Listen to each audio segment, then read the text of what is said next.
Well, the John J. Lee Amphitheater is quiet now, but just a few moments ago, it was electric as the 2016 Ivy League champion Yale Bulldogs learned their tournament fate. Hello and welcome inside John J. Lee Amphitheater. I'm Evan Ellis for YaleBulldogs.com. Well, in 1962, John F. Kennedy was president and gas was a lot cheaper, and that was the last time that the Yale Bulldogs went to the big dance.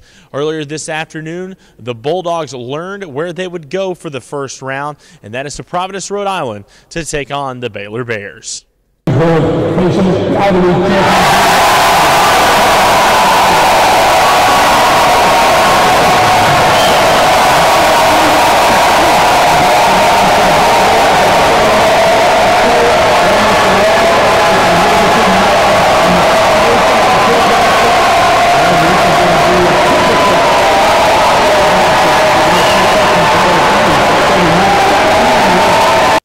The John J. Lee Amphitheater came alive after the Yale Bulldogs learned that they would travel to Providence to take on Baylor. It was a day filled with cutting down nets and celebration, and for senior Nick Victor, it was all about his teammates. It's a great accomplishment, just knowing that it's been so long since this school has seen a tournament team, and just to be part of that is just great.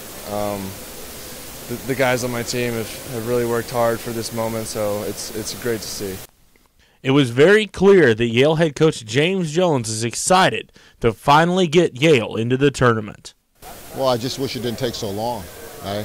We've had a couple opportunities in 2002 and then last year where we were right there and couldn't push through. You know, we had some other years where we had injuries and other things that happened, but to be part of this with this team and to bring Yale to something at this level is tremendous. It's hard to describe.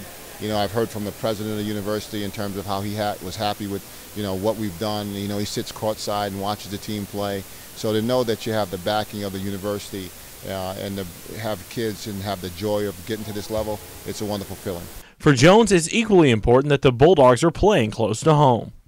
Well, I think it's great. I think it's going to give us the opportunity to have a lot of friends and family come and watch us play that wouldn't get that opportunity.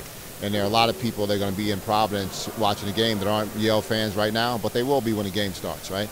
So I'm looking forward to that as well. What do you know about Baylor at this point? I've only seen them play once on television, and I believe they were playing some kind of 1-3-1 or matchup zone, and we have to be ready to attack that.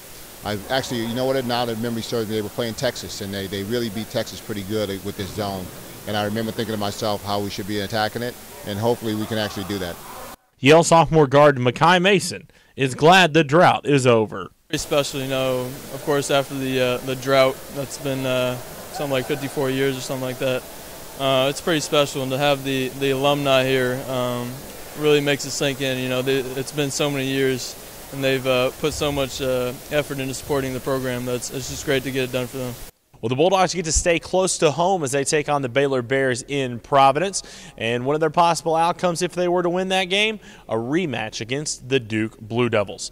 Ticket information and more will be available at YaleBulldogs.com throughout the week. But until then, from the John J. Lee Amphitheater in New Haven, for YaleBulldogs.com, I'm Evan Ellis.